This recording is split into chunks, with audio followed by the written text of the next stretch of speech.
اور اللہ جو کرتا ہے وہ صحیح کرتا ہے۔ آپ کے اندر اور آپ کی زندگی میں جو کچھ اللہ نے کیا وہ تو صحیح ہے، اور جو کچھ آپ نے خود اپنے ساتھ کیا ہے یہ غیر اللہ ہے۔ تو اپنا آپ اللہ کے سپرد وہ کرے جس نے اپنے ساتھ خود کچھ نہ کیا ہو، بلکہ وہ کہے کہ اللہ کھلائے گا تو ہم کھائیں گے، یعنی اگر چل کے آئے گا تو ہم کھائیں گے، نہیں تو پھر ہم نہیں کھائیں گے، تو پھر ان کو اللہ دے گا۔ جو شخص بازار سے سبزی خریدتا ہے اور پکاتا ہے اور پھر اس کے اندر مرچ مسالہ زیادہ ڈال دیتا ہے تو پھر اس سے تو بیماری ہو جائے گی، اور اسی طرح کاز اور ایفیکٹ کی، سبب اور نتیجے کی بیماری ہو جاتی ہے۔ ایک دفعہ چند اندھے ہاتھی دیکھنے گئے اور وہ ہاتھی دیکھ کر آ گئے۔ کسی نے پوچھا کہ کیا دیکھا؟ ایک نے کہا کہ بڑے بڑے پنکھے لگے ہوئے تھے، دوسرے نے کہا کہ ستون تھے، یعنی بڑے بڑے پلرز تھے، ایک اور نے کہا میں نے تو سانپ ہی دیکھا، ایک نے اژدہا ہی دیکھا، دوسرے نے کہا کہ ایک چھوٹی سی رسی تھی بل کھاتی ہوئی، ایک اور اندھے نے کہا کہ ایک دیوار ہی دیوار تھی۔ تو انہوں نے ہاتھی کا ایک حصہ چھو کر دیکھا تھا اور پورا ہاتھی تو انہوں نے دیکھا ہی نہیں تھا۔ تو اس شخص نے کہا کہ ہاتھی تو یہ نہیں ہے جس سے سونڈ دیکھی، اس نے اسے اژدہا سمجھا، جس نے اس کے پاؤں اور ٹانگیں دیکھی اس نے ستون کہا، جس نے اس کا پیٹ دیکھا اس نے کہا کہ دیوار ہی دیوار ہے، جس نے دم دیکھی اس نے رسی کہا، اور جس نے کان دیکھے اس نے پنکھے سمجھا۔ تو ہاتھی کسی بھی اندھے کو پورا نظر نہیں آیا۔ اسی طرح درمیان میں آپ نے اللہ تعالیٰ کی ایک صفت علی کل شیء قدیر مان لی، اور اللہ کی باقی صفات آپ نے نہیں دیکھی، جیسے کہ وہ خالق ہے، حساب لے گا رائی کا رائی کے ساتھ اور پائی کا پائی کے ساتھ۔ تو وہ حساب کیسے لے گا؟ کہتا ہے کہ ہمارا حساب آپ خود ہی مہربانی کریں، آپ یہ نہیں کہہ سکتے کیونکہ ہم نے خود ہی اپنے ساتھ سب کچھ کیا ہوا ہے۔ تو اس لیے جو تحریریں آپ نے خود لکھی ہیں مصیبت تو ان کی پڑی ہوئی ہے۔ اللہ تعالیٰ نے جو کچھ کہا وہ تو ٹھیک کہا۔ اللہ تعالیٰ نے فرمایا میں نے تمہارے ہاتھوں کو قوت دی ہے کہ لکھو اپنا نامہ اعمال، کیونکہ اس کے میں نے نمبر لگانے ہیں اور پھر نتیجہ نکالنا ہے۔ اب آپ کی یہ بات کیسے کہیں گے کہ اللہ خود ہی لکھتا جا رہا ہے؟ اللہ اگر خود لکھتا تو عدو اللہ، یعنی کسی کو نہ کہتا، لیکن وہ تو اپنے دشمن کو عدو اللہ کہتا ہے، باغی کہتا ہے، کافر کہتا ہے، جہنمی کہتا ہے۔ تو آپ اللہ کی بات کو غور سے دیکھو۔ اس نے فرمایا ترجمہ تو یہ بجا ہے کہ خیر شر ادھر سے ہے، اور یہ واقعہ اس آدمی کے لیے ہے جو اپنا عمل مفقود کر دے، اور ایسا کئی لوگوں نے کیا ہے۔ اور اگر آپ اپنا عمل مفقود نہیں کرتے تو آپ اس کو سبب اولا نہیں مانتے۔ جو اپنا عمل مفقود کر دیتے ہیں ان کے لیے وہ سبب ہے اور وہ خود نتیجہ ہے۔ تو وہ کہتا ہے کہ سبب اللہ اور نتیجہ بھی اللہ۔ تم میں کون؟ کہتا ہے کہ وہ بھی اللہ۔ کہتا ہے کہ باہر کیا ہے؟ کہتا ہے اللہ۔ اندر کون؟ وہ بھی اللہ۔ اب یہ جو ہے ایسا اللہ والا ہے جو کہتا ہے کہ اے اللہ اگر تجھے اندر سمجھوں تو باہر کون ہے، اور باہر دیکھوں تو اندر کون ہے۔ تو یہ وہ آدمی ہے جس کا اپنا عمل کوئی نہیں ہے بلکہ سب اللہ کا نام ہے۔ آپ اپنے آپ سے اپنا آپ نکال دیں تو پھر اللہ ہی اللہ ہے۔ خدا کا ملنا بڑا ہے آساں، خدا کا ملنا بڑا ہے آساں، مٹے خودی خود خدا ہے۔ تو آپ کی خودی کیسے مٹے؟ آپ تو خودی کے پرستار ہیں، اور بے خودی جب تک نہ آئے آپ کو اللہ کا شعور کہاں سے آئے گا؟ کیونکہ جب آپ اپنے مقام روح پر پہنچو گے تو پھر لم یلد ولم یولد سمجھ آئے گا، نہ کہ روح کا کوئی باپ ہے نہ اس کی کوئی اولاد ہے، روح لا شریک ہے۔ تو پھر یہ مقام سمجھ آئے گا کہ اللہ کیسے ہے۔ اس وقت تو اللہ کو سمجھنے والا آپ کا پرزہ ہی مفقود ہو گیا ہے، بیمار ہو گیا ہے۔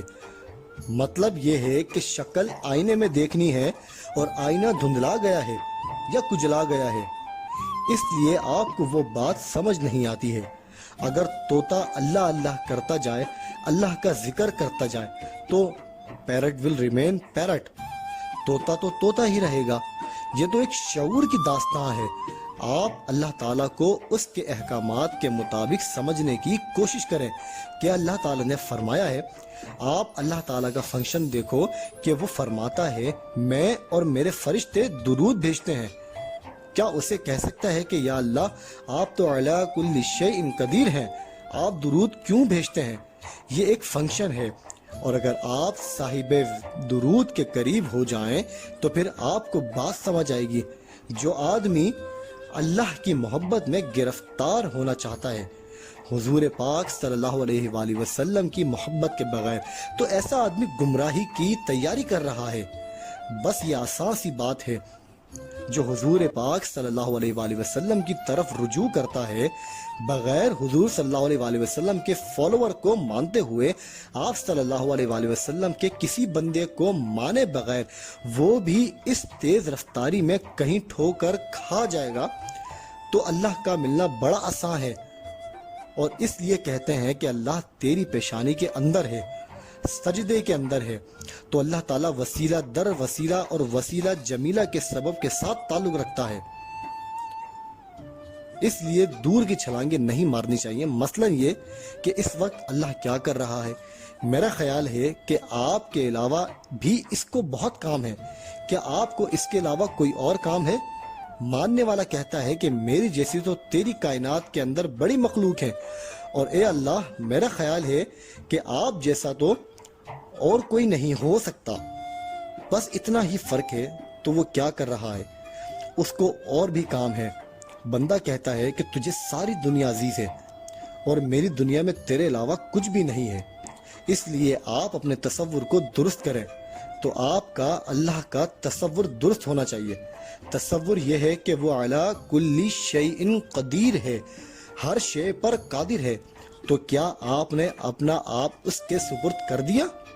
کیا آپ کا سارا غصہ نکل گیا؟ کیا آپ کے اندر سے لالچ نکل گئی؟ کیا آپ کے اندر سے زندگی کی تمنا نکل گئی؟ تو پھر آپ میں خشیت اللہ پیدا ہو جائے گی اور حب دنیا نکل جائے گی۔ تو حب دنیا کا نکلنا ہی خشیت اللہ ہے۔ تو پھر جب تک آپ حب دنیا کو نہ نکالیں گے بات نہیں بنے گی۔ شاعر کہتا ہے کہ حب دنیا ہے تمنائے یزید، حب دنیا ہے تمنائے یزید، طالب دنیا کمینہ سگے پلید۔ اور حب عقب اللہ کے ماننے والوں کا کام ہے آپ حب دنیا سے بچو، آپ اللہ کو تلاش کرو، آپ اپنے آپ سے اپنا آپ نکالو۔ بس یہی ہے اللہ تعالیٰ کا جو کہ اعلیٰ کل شیء قدیر ہے۔ تو آپ اپنے آپ سے اپنی قدرت نکال دو۔ آپ بات سمجھ رہے ہیں؟ بزرگان دین نے آپ کو بالکل ٹھیک فرمایا ہے، تمام بزرگوں نے ٹھیک فرمایا ہے، لیکن بیک وقت سارا کچھ ایک آدمی کے لیے نہیں فرمایا۔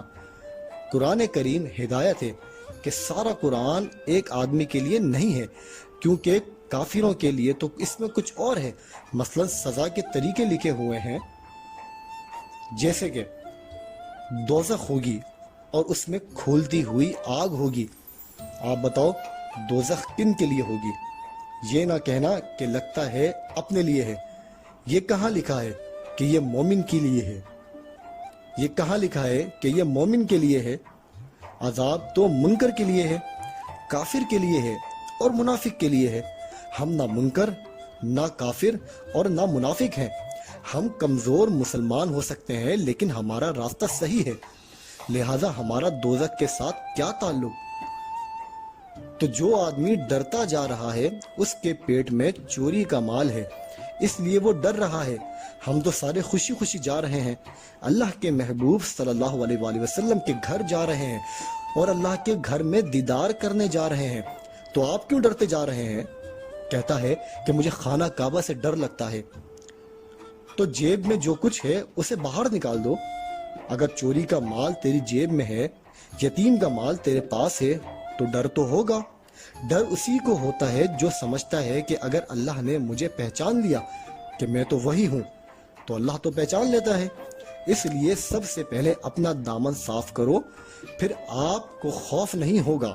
خشیت اللہ اس وقت تک دکھائی جاتی ہے جب تک آپ کے پاس یہ ساری لغزشیں ہیں، لغزش نکل گئی تو پھر وہ اور مقام آ جائے گا، یعنی لا خوف علیہم ولا ہم یحزنون، یعنی نہ انہیں خوف ہوتا ہے اور نہ کوئی حزن۔ پھر خشیت اللہ نہیں سکھائی جاتی، پھر کیا سکھایا جاتا ہے؟ یہ کہ لا خوف ایک مقام ہے جس میں نہ ماضی کا کوئی حزن ہے اور نہ آئندہ کے لیے کوئی ملال ہے۔ چلو آپ ڈر سے آزاد ہو گئے، اگر ماضی توبہ کر کے پاک ہو گیا تو آپ تسلیم اور رضا میں داخل ہو گئے، لیکن اپنا آپ ہی نکال لیا۔ جن لوگوں نے اپنا آپ نکال لیا، لا خوف والی ان کی داستان ہے۔ آپ کو پہلے بھی کہتا تھا کہ علم سے بچو، فقراء سے بچو، صرف ایک فقیر کی تلاش کرو۔ ایک فقیر کہتا ہے کہ قوالی سنو، دوسرا کہتا ہے کہ قوالی سننے سے دین سے نکل جاؤ گے، تو یہ بے وقت کیسے ہوگا؟ کہنے کا مطلب یہ ہے کہ جس راستے پر چلایا جائے اس راستے پر چلو، اور دوسرا راستہ اس کی ضد یا مقابلے کے لیے استعمال نہ کرو، ورنہ آپ دیکھیں گے کہ لوگوں نے قرآن کو قرآن کے مقابلے میں کھڑا کر دیا، یعنی قرآن کو قرآن کے مقابلے میں پیش کر دیا۔ مثلا ایک آیت کل نفس ذائقۃ الموت کو ڈسکس کیا جا رہا ہے، یعنی ہر جان کو موت کا ذائقہ چکھنا ہے، یعنی سب مر جائیں گے۔ ٹھیک ہے، سب مر گئے، پھر آپ ثابت کیا کرنا چاہ رہے ہیں؟ یہ ثابت کرنا چاہتے ہیں کہ اللہ کے حبیب صلی اللہ علیہ وآلہ وسلم آئے اور آ کر تشریف لے گئے، فرض کیا تشریف لے گئے، پھر یہ کہیں گے پھر آگے ہم خود ہی ہیں۔ اب دوسرے خیال والے نے حیات النبی صلی اللہ علیہ وآلہ وسلم کا تصور دے دیا، تو حیات النبی صلی اللہ علیہ وآلہ وسلم جو ہے یہ آپ کا دل کا نام ہے۔ یہ سارے واقعات اس لیے ہوئے تاکہ آپ کے اندر بحث پیدا ہو، ورنہ تو دین ایک تھا، مگر اس کے اندر اتنے فرقے کیسے بن گئے؟ یہ تمام فرقے کتابوں نے بنائے، لہٰذا آپ کتابوں سے گریز کرو۔ یہ چھوٹی سی زندگی ہے، اس میں کمائی اول تو حاصل نہیں ہوتی، پھر جائز کمائی کدھر سے ملتی ہے؟ آج کل تو ناجائز کمائی بھی آسانی سے حاصل نہیں ہوتی۔ وقت تنگ ہوتا جا رہا ہے، لوگ کہتے ہیں کہ آپ حلال روٹی کی بات کر رہے ہو، جبکہ حرام کی بھی میسر نہیں ہے، اس میں بھی دقت ہو رہی ہے۔ تو آپ اپنا وقت چین سے گزارو، آپ اللہ کو ڈسکس نہ کرو، بحث نہ کرو، بس آپ اللہ کو مانتے جاؤ، جس تصور سے مانتے ہو بس مانتے جاؤ۔ کرسی کا مقام مانتے ہو تو کرسی کا مقام مانو، خالق کائنات مانتے ہو، میرا خالق ہے، میرے ماننے کے ساتھ اس کا تعلق ہے، اور میرا دل جو ہے یہ لامکاں ہے، تو یہ تصور ہو سکتا ہے، بٹھا کے دل میں اس سے اسی کی نماز ہی پڑھو۔ لوگوں نے یہ بھی تصور دیا، کہتا ہے کہ نماز کس کی کون پڑھے، اندر بھی وہ ہے اور نماز بھی اسی کی پڑھنی ہے۔ آپ تصور کو کسی ایک مقام پر وابستہ کرو تو وہ بھی جو مقام ہوگا صحیح ہوگا۔ تو اللہ تعالیٰ کو علی کل شیء قدیر مانو، اور ضرور مانو، آپ کہیں غلطی کو اس سے منسوب نہ کر دینا۔ غلطی جو ہے یہ ہمارے نفس کے شر سے ہے، ہم دعا مانگتے ہیں کہ یا اللہ نفس کے شر سے بچا، اس کا مطلب یہ ہے کہ اندر شر موجود ہوتا ہے، یہ شر آپ کا اپنا ہوتا ہے اور تسلیم اور رضا آپ کو عطا ہوتی ہے۔ اس لیے بزرگان دین نے بڑی آسان بات بتائی ہے، یہ کہا کرو غلطی میری، عطا تیری، خطا کے مالک آپ خود بن جاؤ، عطا کا مالک وہ ہے۔ وہ آدمی جس میں خطا ختم ہو گئی وہ کہہ سکتا ہے کہ اللہ جو ہے وہ علی کل شیء قدیر ذات ہے۔ ویسے تو کچھ عرصے کے بعد نفس کی خواہش ختم ہو جاتی ہے، لالچ کی خواہش ختم نہیں ہوتی، لالچ کے مال کا حصہ بھی کچھ عرصے بعد ختم ہو جاتا ہے۔ جب بینک سے مناسب منافع کے پیسے آ جائیں اور گزارا ہو جائے کہ مہینے کے خرچہ 550 ہے تو اگر 600 روپے مل جائیں تو گزارا ہو جاتا ہے اور خواہش پوری ہو جاتی ہے، اور مال کی تمنا بھی ختم ہو جاتی ہے، لیکن زندہ رہنے کی تمنا ختم نہیں ہوتی۔ یہاں پہ نفس آ جاتا ہے، تو جس طرح اللہ رکھے آپ اسی طرح رہو۔ اس لیے نفس جو ہے وہ کہیں نہ کہیں مبتلا کرتا رہتا ہے۔ عبادت کی تمنا جو ہے یہ عطا ہے، اور عبادت کا اظہار جو ہے یہ نفس ہے۔ آدھے سے زیادہ لوگ جو ہیں وہ نفس کی نماز پڑھنے لگ جاتے ہیں، یعنی اظہار اور اظہار برملا کرتے ہیں۔ وہ کہتا ہے اچھا معاف کرنا، عصر ہو گئی ہے، میں جا رہا ہوں۔ اس طرح نمائش پیدا ہو جاتی ہے اور ایسا ہو جاتا ہے۔ نفس جو ہے یہ بڑا خطرناک ہے۔ کیوں؟ کیونکہ یہ آپ کے اندر ہے اور یہ آپ جیسا شعور بھی رکھتا ہے، آپ کے ساتھ ہی پلا بڑا ہے، کیونکہ ساتھ ہی پیدا ہوا ہے، تو یہ اتنا ہی کاریگر ہے جتنا آپ ہوتے ہیں، کیونکہ یہ آپ خود ہی ہوتے ہیں۔ اور ادھر پھر اللہ ہے جس کی بات آپ خود سمجھتے ہیں۔ جو سمجھ میں نہ آئے وہ آپ کو کیسے بتائیں؟ یعنی جو آپ کو سمجھ میں آئے گا آپ اسی کو مانیں گے۔ تو آپ کا اللہ جو ہے اتنے سے آئینے میں روشنی ہے جتنا آپ کا آئینہ ہے، ورنہ باقی سورج تو بے شمار ہے۔ اب ایک برتن میں تھوڑا سا پانی رکھو، اب اس میں آسمان نظر آئے گا۔ یہ آسمان ہے اور یہ چاند ہے۔ یہ وہ چاند ہے جو آپ پانی کے اندر دیکھ رہے ہیں، اور یہ وہ چاند تو نہیں ہے۔ تو آپ اتنی سی بات یاد رکھیں کہ چاند بہرحال کسی شے کا نام ہے جو نظر آ رہا ہے، وہ بھی چاند نہیں ہے۔ چاند تو وہاں جا کر پتہ چلے گا، یعنی اصل چاند کا، کہ وہ کہیں اور ہے، تو وہ چاند کہیں اور ہے، امر الہی کچھ اور ہے۔ یہ جو چاند کا پانی کے اندر عکس ہے، یہ عکس کچھ اور ہے۔ تو آپ کیا دیکھ رہے ہیں اور آپ کیا جانیں کہ پانی میں کیا ہے؟ دیوار پر روشنی جب پڑی تو دیوار سفید ہو گئی۔ یہ سفیدی جو ہے یہ دیوار کی ہے یا روشنی کی ہے؟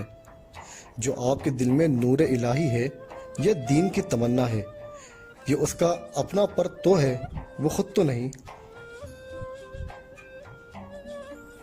تو جو آپ کے اندر خواہشیں آ رہی ہیں ان میں کہیں نہ کہیں سے عکس سے جلوہ گری کرتا ہے۔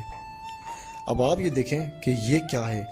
آپ لوگ تو اپنی ذات کے ساتھ ہی سنسیئر نہیں ہوتے، مخلص نہیں ہوتے، آپ بحثیں کرتے رہتے ہیں، جھگڑے کرتے رہتے ہیں۔ اس لیے کہا گیا ہے کہ اپنے دل کے آئینے کو چمکاؤ، یعنی کہ ثقیل آئینہ ہنوز کی ضرورت ہے۔ تو کہنے والے کہتے رہے کہ شیشہ صاف کر۔ ایک شخص کہتا ہے کہ میں نے اللہ تعالیٰ کو تلاش کرنا ہے۔ بزرگ اسے کہتے ہیں کہ شیشہ صاف کر۔ کہتا ہے کہ خدا اور رسول صلی اللہ علیہ وآلہ وسلم کی بات بتاؤ۔ فرماتے ہیں شیشہ صاف کر۔ تو نماز کے بارے میں بتائیں۔ کہتے ہیں شیشہ صاف کر۔ تو وہ شخص عرض کرتا ہے کہ شیشہ کیا ہوتا ہے؟ فرماتے ہیں کہ دل کا شیشہ صاف کرتے جاؤ، خواہش نکالو، یہ نکالو وہ نکالو، اور پھر تسلیم اور رضا میں داخل ہو جاؤ اور شیشے کو صاف کرتے جاؤ، اور جب صفائی ہو جائے تو جو اس میں جلوہ نظر آئے گا وہی اللہ ہے۔ بس آپ اپنا شیشہ صاف کریں۔ آپ اللہ کو ڈھونڈنا چاہتے ہیں جبکہ وہ اس طرح نہیں ملتا، اس لیے بہتر یہ ہے کہ آپ اپنا شیشہ صاف کریں اور اسے صاف کرتے ہی جائیں۔ اس نے تیرے پاس آنا ہے، تم نے کہاں اس کے پاس جانا ہے؟ وہ تو تیرا گھر جانتا ہے، تو اس کا گھر کیسے جانے گا؟ اور نہ ہی تم جان سکتے ہو کہ وہ کہاں ہے۔ بس یہاں بیٹھ کر آپ اللہ کو یاد کرتے جائیں۔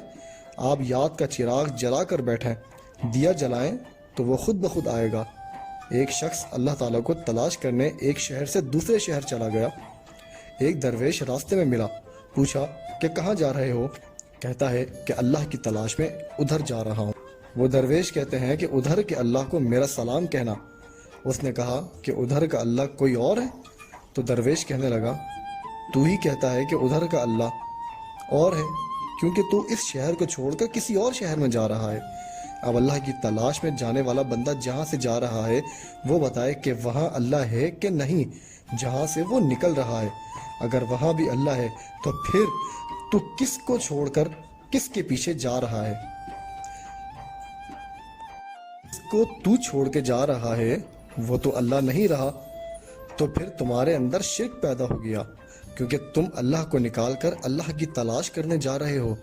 گویا کہ اللہ وہیں پر اپنی جگہ پر صحیح ہونے کا نام ہے، آپ کے اپنے صحیح ہونے کا نام ہے۔ آپ اپنی ہیرا پھیری بند کرو، چالاکیاں بند کرو اور ان کو نکال دو، تو جہاں آپ کی ہیرا پھیری ختم ہو گئی وہی اللہ کا مقام ہے اور وہی آپ کی منزل ہے۔ الہیات اپنی ہیرا پھیری کو نکالنے کا نام ہے اور تیرے اندر ہی جلوے ہیں، تلاش کرنے والا، دور جانے والا، کہیں اور مسافتیں کرنے والا، کہیں اور ہنگامہ کرنے والا، اللہ کو کسی ٹرک سے قابو کرنے والا، نماز کے ذریعے سے قابو کرنے والا، چٹھیاں لکھنے والا، درود شریف اس لیے پڑھنے والا کہ اللہ کو قابو کر لوں گا۔ وہ اللہ کو کیسے پائے گا؟ پہلے آپ یہ بتائیں کہ کیا اللہ آپ کے ساتھ ناراض ہے؟ آپ کو نہ اللہ کی ناراضگی کا پتہ ہے اور نہ اللہ کی رضا کا پتہ ہے، صرف اپنے آپ کی اصلاح کرنا مقصود ہے۔ جب آپ اپنی اصلاح کر لیں گے تو وہ خود بخود ہی مہربان ہو جائے گا اور وہ خود بخود ہی چلا آئے گا۔ اس لیے اب صرف تیرا اپنا رخ اللہ کی طرف کرنے کی دیر ہے۔ آپ دھیان کرو اور اپنے آپ کا خیال رکھو۔ اللہ کوئی ایسی چیز نہیں کہ اللہ کسی مقام کا نام ہو۔ اللہ آپ کے اندر کی خواہش کی تسلیم کا نام ہے۔ جلوہ وہی ہے، اور خدا نہ خواستہ کسی کی آنکھ نہ ہو تو وہ روشنی کو کیا دیکھے گا؟ تو روشنی جو ہے وہ آنکھ کا نام ہوا۔ ہر چند یہ کہ سورج کا نام ہے، مگر سورج کا نام بھی روشنی نہیں ہے۔ سورج تو روشنی کا ذریعہ ہے۔ روشنی کسی اور چیز کا نام ہے جو سورج میں جلوہ گر ہے، اور روشنی سے تعارف کرانے کا میڈیم جو ہے وہ آپ کی آنکھ ہے۔ اب یہ روشنی ہے کہ آنکھ ہے، یہ کیا ہے؟ بس آپ اپنی آنکھ کی قدر کر لیں تو روشنی خود بخود مل گئی۔ یہ نہ ہو کہ روشنی کی تلاش میں ہی اپنی آنکھیں اندھی کر لو۔ تلاش کا جو شعبہ ہے یا ذریعہ ہے وہ آپ درست رکھیں۔ وہ شعبہ کیا ہے؟ وہ آنکھ ہے۔ اور اللہ کے دریافت کرنے کا شعبہ کیا ہے؟ وہ ہے روح۔ روح خراب کہاں ہوتی ہے؟ بیمار کہاں ہوتی ہے؟ غصہ، لالچ، لوبھ، کرودھ، انتقام، ہیرا پھیریاں، چکر بازیاں، ان سب سے روح خراب ہو جاتی ہے۔ جس آدمی نے پیسہ جمع کیا، مال جمع کیا اور گنا تو اس کی روح خراب ہو جاتی ہے۔ روح یہاں دنیا میں زیادہ رہنے کی تمنا سے بیکار ہو جاتی ہے۔ روح حق والے کا حق کو روکنے میں خراب ہو جاتی ہے۔ یتیم کا مال آگے پیچھے کرنے سے روح بیمار ہو جاتی ہے۔ آپ لوگ کتنے اچھے ہیں کہ جو یہاں پر بیٹھے ہیں اور پھر درود شریف پڑھتے ہیں، اور اس زمانے میں حضور پاک صلی اللہ علیہ وآلہ وسلم کو دیکھنے کے باوجود جنگ کرنے والے وہ بدنصیب کون تھے؟ آپ لوگ یہ سوچیں کہ آپ پر کتنی مہربانیاں ہیں کہ آپ لوگ دور ہیں لیکن ان سے قریب ہیں۔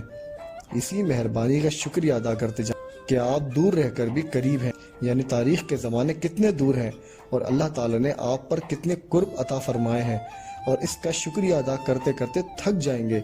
جبکہ کافروں کے دلوں پر کفل پڑے ہوئے تھے، وہ حضور پاک صلی اللہ علیہ وآلہ وسلم کے ساتھ دشمنی کر رہے ہیں، جنگ کر رہے ہیں، دو بدو ہیں، روبرو ہیں، اور آپ لوگ جو ہیں حضور پاک صلی اللہ علیہ وآلہ وسلم کی یاد میں کو بکو پھر رہے ہیں۔ یہ بڑا فرق ہے۔ یہ اللہ تعالیٰ کی مہربانی ہے۔ اس مہربانی کا شکر ادا کرو۔ یا رب العالمین، ہم تیرا شکر ادا کرتے ہیں کہ تو نے حضور پاک صلی اللہ علیہ وآلہ وسلم کی محبت میں ہمیں یہ مقامات عطا فرمائے، ورنہ ہم اس بات سے آشنا نہیں تھے۔